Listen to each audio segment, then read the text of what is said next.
Hallelujah, praise the Lord. പ്രിയപ്പെട്ടവരെ, നീ ഒരു പാരമ്പര്യ ക്രിസ്ത്യാനിയാണെങ്കിൽ ഞായറാഴ്ചയിൽ 2 കിലോ പോത്തിറച്ചിയും മേടിച്ച് കുറെ കപ്പയെല്ലാം പുഴുങ്ങി തിന്ന് സുഭിക്ഷമായിട്ട് തിന്നു കുടിച്ചും ദിനങ്ങൾ തള്ളി നീക്കി ആഴ്ചയിൽ ഒരിക്കൽ മാത്രം കുർബാനയിൽ പങ്കെടുത്ത് ജീവിക്കുന്ന ഒരു പാരമ്പര്യ ക്രിസ്ത്യാനിയാണെങ്കിൽ അതിൽ നിന്നെല്ലാം വിട്ട് ഇനിയെങ്കിലും നീ ഒരു യഥാർത്ഥ പരിശുദ്ധാത്മ അഭിഷേകത്തിലേക്ക് പ്രവേശിക്കേണ്ടിയിരിക്കുന്നു. അതല്ലാതെ നിനക്ക് ഇനി ഈ ഒരു വിശ്വാസത്തിന്റെ പൊയ്മുഖം അണിഞ്ഞുകൊണ്ട് നിനക്ക് ജീവിക്കാനായിട്ട് സാധിക്കുകയില്ല.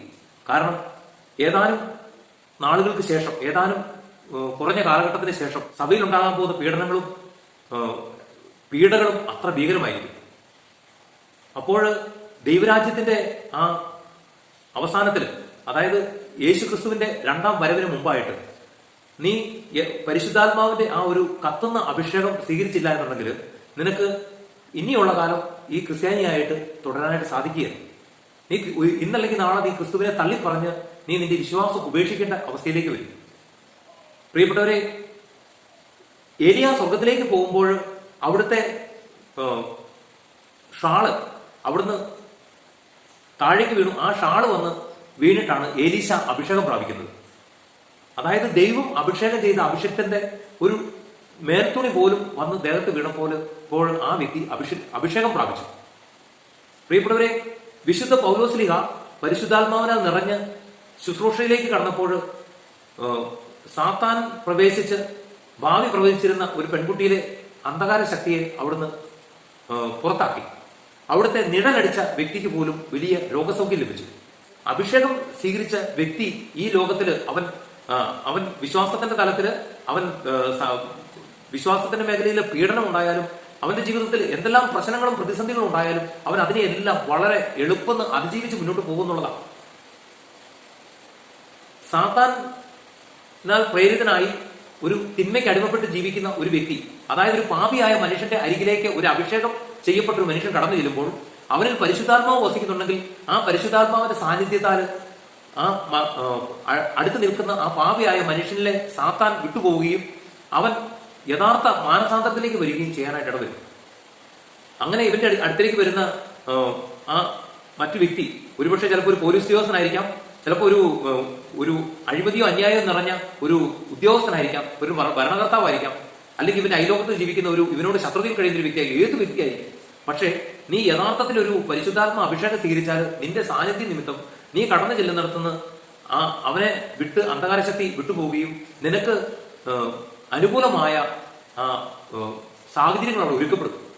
നിനക്ക് അനുകൂലമായിട്ട് കൈക്കൂലി മേടിക്കുന്ന ദുഷ്ടനായ ഒരു പോലീസ് ഉദ്യോഗസ്ഥനാണെങ്കിൽ അയാൾ ഒരു കുഞ്ഞാടിനെ പോലെ നിന്നോട് പെരുമാറും, വളരെ സൗമ്യമായിട്ട്. കാരണം അയാളെ അതിലേക്ക് നയിച്ചിരിക്കുന്ന ആ തിന്മ അയാളെ വിട്ടുപോയി കഴിയുമ്പോൾ അയാൾ പിന്നെ ഒരു പച്ച മനുഷ്യനാണ്. അപ്പോൾ ഇനിയുള്ള കാലഘട്ടത്തിൽ യഥാർത്ഥ അഭിഷേകം സ്വീകരിക്കാതെ ഒരു ക്രിസ്തീയ വിശ്വാസിക്കും മുന്നോട്ട് പോകാനായിട്ട് സാധിക്കില്ല. ഇല്ലെങ്കിൽ നീ ഇന്നല്ലെങ്കിൽ നാളെ യേശുവിനെ തള്ളിപ്പറഞ്ഞ് ആ യേശുവിനെ ഉപേക്ഷിച്ച് നീ പോകേണ്ടി വരും. എന്തായിരുന്നാലും രണ്ടിലൊന്നും ഉറപ്പാണ്, മരണം ഉറപ്പാണ്. യേശുവിനെ തള്ളി പറഞ്ഞാൽ ചിലപ്പോൾ ഒരു പക്ഷേ കുറച്ച് നാളും കൂടെ നിനക്ക് ജീവിക്കാൻ സാധിച്ചത് വരും. പക്ഷെ അതിനപ്പുറമായിട്ടും നിന്നെ തേടി ഒരു മരണം വരാതിരിക്കില്ലല്ലോ. പ്രിയപ്പെട്ടവരെ, ഈ യേശുക്രിസ്തുവിന്റെ പരസ്യ ജീവിതകാലത്ത് യേശുക്രിസ്തു നിരവധി അത്ഭുതങ്ങൾ ചെയ്തിരുന്നു. യേശുവിന്റെ നോട്ടം കൊണ്ട് പോലും ആളുകൾക്ക് സൗഖ്യം ലഭിക്കുകയും അതുപോലെ ആളുകളെ രസിച്ചിരുന്ന അന്ധകാര ശക്തികൾ അവരെ വിട്ടുപോയ നിരവധി സംഭവങ്ങളും തിരുവചനത്തിൽ പറയുന്നുണ്ട്. ഈ ലോകത്തില് പ്രാണി ഹീലിംഗ് എന്ന് പറയുന്ന ഒരു ചികിത്സാ രീതിയുണ്ട്. അത് കേരളത്തിൽ എത്രത്തോളം ഉണ്ടെന്ന് അറിഞ്ഞുകൂടാ. പ്രാണി ഹീലിംഗ്, ഈ പ്രാണി ഹീലിംഗ് എന്താണെന്ന് നിങ്ങൾക്ക് മനസ്സിലായാൽ ഈ അഭിഷേകത്തിന്റെ ആ ഒരു അനുഭവം എന്താണെന്നുള്ളത് നിങ്ങൾക്ക് ഒന്നുകൂടെ എളുപ്പം മനസ്സിലാവും. യേശുക്രിസ്തുവിന്റെ ഒക്കെ ചിത്രത്തിൽ നോക്കി അറിയാം, യേശുക്രിസ്തുവിന്റെ ശിരസിന് മുകളിൽ ഒരു വളയം, ഒരു പ്രകാശം നിറഞ്ഞൊരു അവസ്ഥ കാണാം. അതുപോലെ വിശുദ്ധരുടെയൊക്കെ ചിത്രങ്ങളിലേക്ക് നോക്കിക്കഴിഞ്ഞാൽ അവരുടെ തലയ്ക്ക് പുറകിൽ ഒരു പ്രകാശത്തിന്റെ ഒരു വളയം കാണാം. പ്രിയപ്പെട്ടവരെ, ദൈവത്തിന്റെ വചനം അനുസരിച്ച് വിശുദ്ധിയിൽ ജീവിക്കുന്ന ഒരു മനുഷ്യനിൽ അവനെ ചുറ്റി ഒരു പ്രകാശവലയം ഉണ്ടായിരിക്കും, ഒരു പ്രകാശവലയം. ഈ പ്രകാശവലയത്തിന്റെ പവർ എന്ന് പറയുന്നത് ആ വ്യക്തി നമ്മുടെ ശരീരത്തിൽ നിന്ന് തൊട്ടാൽ നമ്മൾ ഒരു പോസിറ്റീവ് എനർജി കൊണ്ട് നിറയുന്ന ഒരു സംഭവം. അപ്പോൾ ഏതെങ്കിലും കാരണവശാൽ ഈ വ്യക്തിയിൽ തിന്മ നിറയുകയും ഇയാൾ പാപം ചെയ്ത് ജീവിക്കാൻ ആരംഭിക്കുകയും ചെയ്ത് ഇയാളുടെ ആ പ്രകാശവലയത്തിന് പൊട്ടലേറ്റ് ഇയാളിലേക്ക് പുറത്തുനിന്ന് ഇയാളുടെ ശരീരത്തിനുള്ളിലേക്ക് നെഗറ്റീവ് എനർജി കടന്നു വരും. പറഞ്ഞു മനസ്സിലായി? അപ്പോൾ വചനം അനുസരിച്ച് പരിശുദ്ധാത്മാവിന്റെ അഭിഷേകം ഒരു വ്യക്തി സ്വീകരിച്ചാൽ മറ്റൊരു വ്യക്തിക്ക് കാണാൻ പറ്റാത്തൊരു പ്രകാശ വലയം ഇയാളെ ചുറ്റുന്നുണ്ട്, ഇയാളുടെ പുറത്ത് നിറയുന്നുണ്ട്. അപ്പോൾ അങ്ങനെ ഒരു വ്യക്തി നമ്മുടെ ശരീരത്ത് തൊട്ട് പ്രാർത്ഥിച്ചാൽ നമ്മുടെ ശരീരത്തിൽ അത്ഭുത സൗഖ്യം ലഭിക്കും. യേശുക്രിസ്തു തന്റെ പരസ്യ ജീവിതകാലത്ത് ചെയ്തിരുന്ന അത്ഭുതങ്ങൾ ഇന്നും യേശുക്രിസ്തു മരിച്ച് ഉദാനം ചെയ്ത് സ്വർഗാരോഹണം ചെയ്തതിനപ്പുറവും ഇന്നും യേശുക്രിസ്തുവിൽ വിശ്വസിക്കുന്നവരിലൂടെ നടക്കുന്ന ഇതേ അത്ഭുതങ്ങളും ഇങ്ങനെ സംഭവിക്കുന്നതാണ്. ഇവരിലൊക്കെയും ഒരു പ്രകാശത്തിന്റെ ഒരു വലയമുണ്ട്. ആ പ്രകാശത്തിന്റെ വലയം എന്ന് പറയുന്നത് അത് യഥാർത്ഥത്തിൽ പരിശുദ്ധാത്മാവാണ്. അപ്പോൾ പ്രാണി ഹീലിങ്ങിനെ കുറിച്ച് പറയുന്നവർ അതിനെക്കുറിച്ചൊന്നും പറഞ്ഞ് പഠിപ്പിക്കുന്നില്ല. അവരത് മറ്റൊരു തരത്തിൽ വിവരിക്കുന്നു, വിശദീകരിക്കുന്നു. യഥാർത്ഥത്തിൽ പരിശുദ്ധാത്മാവ് നിറയാനായിട്ട് നമ്മൾ ചെയ്യേണ്ട 7 ഭക്താഭ്യാസ മുറകളുണ്ട്. ഒന്ന്, വ്യക്തിപരമായ പ്രാർത്ഥന. കഴിഞ്ഞ ദിവസം ഞാനൊരു വീഡിയോയിൽ അതിനെക്കുറിച്ച് കുറച്ച് ഞാൻ പറഞ്ഞിരുന്നു. 7 കാര്യങ്ങൾ. ഒന്ന്, വ്യക്തിപരമായ പ്രാർത്ഥന. വെളുപ്പാങ്കാലത്ത് ഒരു 3 മണിക്കോ 4 മണിക്കോ കുറഞ്ഞ ഒരു 5 മണിക്കോ എങ്കിലും എണീറ്റ് 1 മണിക്കൂറെങ്കിലും കുറഞ്ഞത് വ്യക്തിപരമായിട്ട് ഏകാഗ്രമായിട്ട് പ്രാർത്ഥിക്കുക എന്നുള്ളതാണ്. അതിലൂടെ നീയും ദൈവവും തമ്മിലുണ്ടാകുന്ന ഒരു പിടിവിടാത്തൊരു ബന്ധം. രണ്ടാമത്, വ്യക്തിപരമായിട്ട് ജപമാല ചെല്ലുന്നത്. മൂന്നാമത്, മധ്യസ്ഥ പ്രാർത്ഥന, മറ്റുള്ളവർക്ക് വേണ്ടി പ്രാർത്ഥിക്കുന്നത്. 4, തിരുവചനം വായിക്കുന്നത്. ഒരു ചെറിയൊരു ഭാഗം ഒരു വഴിപാട് പോലെ വായിക്കുന്നതല്ല, വചനം സ്ഥിരമായിട്ട് വായിച്ച് അത് ധ്യാനിക്കുന്നതും അത് പഠിക്കുന്നതും. അതുപോലെ തന്നെ വിശുദ്ധ കുമ്പസാരം, നിന്റെ പാപങ്ങൾ ഏറ്റുപറഞ്ഞ് നീ കുമ്പസാരി ചൊല്ലുന്നത്. അതോടൊപ്പം നീ പരിശുദ്ധ ബലിയിൽ പങ്കെടുക്കുന്നത്. ഇതുപോലെ തന്നെ നീ അനുഭവിച്ച ക്രിസ്തുവിനെ, നിന്റെ ജീവിതത്തിൽ അത്ഭുതം പ്രവർത്തിച്ചിരിക്കുന്ന ക്രിസ്തുവിനെ നീ സാക്ഷിയാകുന്നതും മറ്റുള്ളവർക്ക് ആ ക്രിസ്തുവിനെ നീ പങ്കുവെക്കുന്നത് വചന പ്രഘോഷണം. അങ്ങനെ 7 കാര്യങ്ങൾ അടങ്ങുന്ന ഈ ഒരു ജീവിത ചര്യ നിന്റെ ജീവിതത്തിൽ ഉണ്ടെങ്കിൽ മാത്രമേ നിനക്ക് യഥാർത്ഥമായ ഒരു അഭിഷേകത്തിലേക്ക് കടന്നു വരാനായിട്ട് സാധിക്കുകയുള്ളൂ.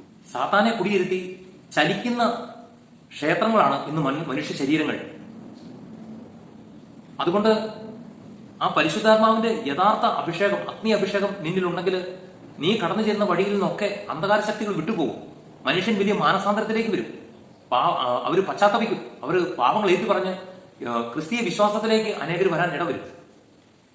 ഈ അഭിഷേകത്തെ കുറിച്ച് പറയുമ്പോൾ നമ്മൾ ഇടവകയിലെ വികാരിയച്ഛനെ സുഖിപ്പിച്ചാലോ രൂപതയിലെ ബിഷപ്പിനെ സുഖിപ്പിച്ചാലൊന്നും അഭിഷേകം കിട്ടത്തില്ല. അഭിഷേകം കിട്ടണമെങ്കിൽ എന്ത് ചെയ്യണം? അത് പരിശുദ്ധാത്മാവിനെ സുഖിപ്പിക്കണം. പരിശുദ്ധാത്മാവിന് തൃപ്തികരമായ വിധത്തിൽ നിന്റെ ജീവിതം സമർപ്പിച്ച് നീ മുന്നോട്ട് പോയാൽ മാത്രമേ നിനക്ക് യഥാർത്ഥ അഭിഷേകം സ്വീകരിക്കാൻ പറ്റുള്ളൂ. സഭാധികാരികൾ പകർന്നു തരുന്നതായിരുന്നു യഥാർത്ഥ പരിശുദ്ധാത്മ അഭിഷേകമെങ്കിൽ ഇന്ന് സഭയിലും ഒക്കെയുള്ള ഏറ്റവും വലിയ പ്രമാണികൾക്കും ഏറ്റവും കൂടുതൽ സമ്പത്ത് സഭയിൽ സംഭാവന ചെയ്യുന്നവർക്കൊക്കെ മാത്രമായിട്ട് അത് ഒതുക്കപ്പെട്ടേ. എന്നാൽ കർത്താവായ യേശുക്രിസ്തുവിനെ നാഥനും രക്ഷകനുമായിട്ട് സ്വീകരിച്ച് അവിടുത്തെ ആദരം കൊണ്ട് ഏറ്റുപറഞ്ഞ് അവിടുത്തെ വചനമനുസരിച്ച് ജീവിക്കുന്ന വ്യക്തി, നീ അത് എത്ര ദരിദ്രനായാലും, സമ്പത്തിന്റെ കാര്യത്തിൽ എത്ര ദരിദ്രനായാലും, ജാതിയിൽ എത്ര ഹീനനായാലും, നീ എത്ര കാഴ്ചയ്ക്ക് വിരൂപനായാലും, നിന്റെ ഹൃദയത്തില് യേശു വസിക്കുന്നുണ്ടെങ്കിൽ പരിശുദ്ധാത്മാവിന്റെ അഭിഷേകം നിനക്ക് തീർച്ചയായിട്ടും കിട്ടും. അപ്പോൾ നിന്നിൽ നിറയുന്ന ആ കൃപകളാണ് പരിശുദ്ധാത്മാവിന്റെ 9 ഫലങ്ങളും 7 ദാനങ്ങളും 7 വരങ്ങളും. പ്രിയപ്പെട്ടവരെ, അതുകൊണ്ട് അധികാരികളെ സന്തോഷിപ്പിക്കുകയും സുഖിപ്പിക്കുകയും ചെയ്യുന്നതിലുപരിയായിട്ട് നിന്റെ ജീവിതം കൊണ്ട് വചനത്തിന്റെ അടിസ്ഥാനത്തിൽ ദൈവത്തെ സന്തോഷിപ്പിക്കുവാൻ, ദൈവത്തെ സുഖിപ്പിക്കുവാൻ നിനക്ക് സാധിച്ചാൽ നീ നിന്റെ ജീവിതത്തിൽ രക്ഷപ്പെട്ടു. ഇന്ന് ഏതാനും വർഷങ്ങൾ കഴിയുമ്പോൾ നമ്മൾ ഇന്നീ പോയിരുന്ന് പ്രാർത്ഥിക്കാനായിട്ട് പോകുന്ന ഒരു പള്ളിയും അവശേഷിക്കുമെന്ന് നീ വിചാരിക്കരുത്. ഒരു പള്ളി പോലും പ്രാർത്ഥിക്കാനില്ലാത്തൊരു ഒരു കാലഘട്ടം വരുന്നത് വിദൂരമൊന്നുമല്ല. വിശ്വാസികൾ ചിതർപ്പെടുന്ന ദിനങ്ങൾ വിദൂരമല്ല. അതുകൊണ്ട് ജീവിക്കുന്നുണ്ടെങ്കിൽ ക്രിസ്തുവിന് വേണ്ടി, മരിക്കുന്നുണ്ടെങ്കിൽ ക്രിസ്തുവിന് വേണ്ടി, ആ ഒരു തീരുമാനം നിനക്ക് എടുക്കാൻ നീ ആഗ്രഹിക്കുന്നുണ്ടെങ്കിൽ, അങ്ങനെ ഒരു തീരുമാനത്തിലേക്ക് വരാനായിട്ട് നീ ആഗ്രഹിക്കുന്നുണ്ടെങ്കിൽ, നീ ഇന്ന് വരെ നീ സ്വീകരിച്ചിട്ടില്ലാത്ത ആ ഒരു പുതിയൊരു അഭിഷേകം, ആ പരിശുദ്ധാത്മാവിന്റെ അഗ്നി അഭിഷേകം നീ സ്വീകരിക്കാനായിട്ട് നിനക്ക് സാധിക്കണം. അതിനു വേണ്ടിയിട്ട് നീ എത്രത്തോളം ശക്തമായിട്ട് പ്രാർത്ഥിക്കാൻ പറ്റുമോ അതുപോലെ പ്രാർത്ഥിക്കണം. നീ അതിനുവേണ്ടി വില കൊടുക്കണം. അല്ലാണ്ട് ഭൗതിക നേട്ടങ്ങൾക്ക് വേണ്ടിയിട്ട് നീ അലമുറയിടുന്ന നിന്റെ ജീവിത ആ പ്രാർത്ഥനാ ശൈലികളൊക്കെ നീ ഉപേക്ഷിക്കുക. ഇനി ഒത്തിരി സ്വത്ത് മുതലും ഒന്നും അല്ല നമുക്ക് ഇനി ആവശ്യം. ലോകത്തിന്റെ അവസാന കാലഘട്ടങ്ങളിലേക്ക് ഏകദേശം അടുത്തുകൊണ്ടിരിക്കുക. ഈ വീഡിയോ കണ്ടുകൊണ്ടിരിക്കുന്ന എല്ലാ പ്രിയപ്പെട്ട മക്കളെയും പരിശുദ്ധാത്മാവ് തന്റെ അഗ്നിയാൽ അഭിഷേകം ചെയ്യട്ടെ, തന്റെ കൃപകളാൽ നിറയ്ക്കട്ടെ. വചനം പറയുകയാണ്, വിളവുകളേറെ വേലക്കാരോ ചുരുക്കം. അതുകൊണ്ട് യേശുവിന്റെ ആ വയലില് വചനം വിതയ്ക്കാൻ, ആ വചനം കൊയ്യാൻ, അതിനുള്ളൊരു പുതിയൊരു അഭിഷേകത്തിനായിട്ട് നമുക്ക് പ്രാർത്ഥിച്ചൊരുങ്ങാം. ഈശോ എല്ലാ പ്രിയപ്പെട്ട മക്കളെയും സമൃദ്ധമായിട്ട് അനുഗ്രഹിക്കട്ടെ. ആമേൻ.